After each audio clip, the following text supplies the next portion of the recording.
예상을 뒤엎은 12월 FOMC. 12월 연준 회의에서 흥미로운 일이 벌어졌습니다. 2025년 경제성장률 상향 조정, 물가 하락 전망이라는 긍정적 시나리오를 제시했죠. 그런데 금리는 동결했습니다. 사전 여론조사에선 접전이 예상됐지만 막상 뚜껑을 열어보니 찬성 10표 대 반대 2표로 압도적이었습니다. 더 놀라운 건 그 다음입니다. 양적 긴축 속도를 갑자기 조절하기 시작했어요. 기존 계획보다 한 달 앞당겨 규모도 2배로 늘린 겁니다. 레포 시설 한도도 대폭 확대했고요. 보유 채권 만기 재투자도 전면 시행하면서 시장 유동성 공급에 적극 나섰습니다.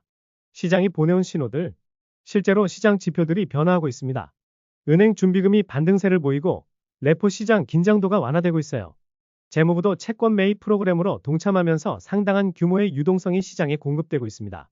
결과는 명확합니다. 러셀 2000이 나스닥을 아웃퍼폼하고 있고 경기민감주가 필수 소비재보다 강세를 보이고 있습니다. S&P 500은 조정 후 다시 최고점 근처까지 회복했습니다. 왜 연준은 태도를 바꿨을까? 크게 두 가지 배경이 있습니다. 정치적 맥락, 차기 행정부와의 관계를 고려하지 않을 수 없는 상황입니다. 만약 시장이 급락한다면 금리 정책이 늦었다는 비판을 피하기 어렵죠. 차기 대통령은 저금리와 적극적 재정 정책을 선호하는 것으로 알려져 있습니다.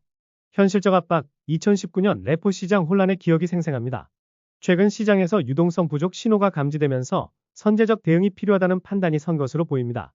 파월 의장 입장에서는 임기 말 시장 혼란을 후임에게 넘기고 싶지 않았을 겁니다. 결국 경제 펀더멘털보다 시장 안정을 우선시하는 선택을 한 셈이죠. 지금 시장 구조의 특이점. 현재 시장은 역사적으로 독특한 모습을 보입니다. 고용시장과 주식시장이 완전히 다른 방향으로 움직이고 있어요. 그 이유는 빅테크의 독주입니다. 이들이 성장과 수익을 독점하면서 해외 매출 비중도 높아 내수 경제와 분리되어 움직이고 있습니다. 상위 1%의 소비와 투자가 경제를 떠받치고 있는 구조죠. 그래서 서민 경제는 어려운데 주가는 사상 최고치라는 기묘한 상황이 연출되고 있습니다. 2025년을 향한 유동성 시나리오. 여러 요인이 유동성 확대를 가리키고 있습니다.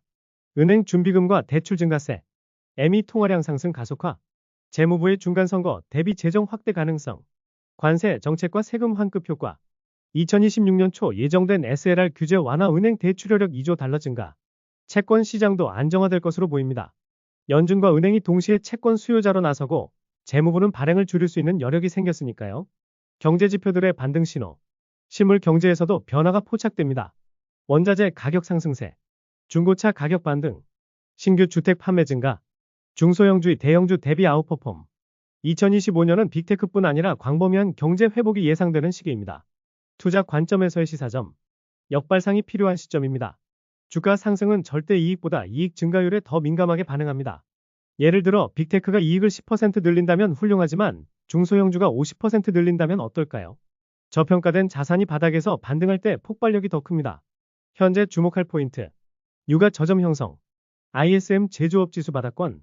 소비자 심리지수 회복 조짐. 연준의 하방 방어 의지. 저금리와 낮은 유가는 마진이 얇고 부채가 많은 중소형주에 유리한 환경입니다. 러셀 2000 같은 중소형주 ETF나 더 공격적으로는 혁신기술 중심 ETF도 고려해볼 만합니다. 결론. 전환점은 이미 지나갔습니다. 시장 하방은 각종 정책으로 방어되고 있고 연준은 비둘기파적 스탠스를 유지할 것으로 보입니다. 2025년은 본격적인 경기 회복의 해가 될 가능성이 높습니다. 선제적 포지셔닝이 중요한 시기입니다.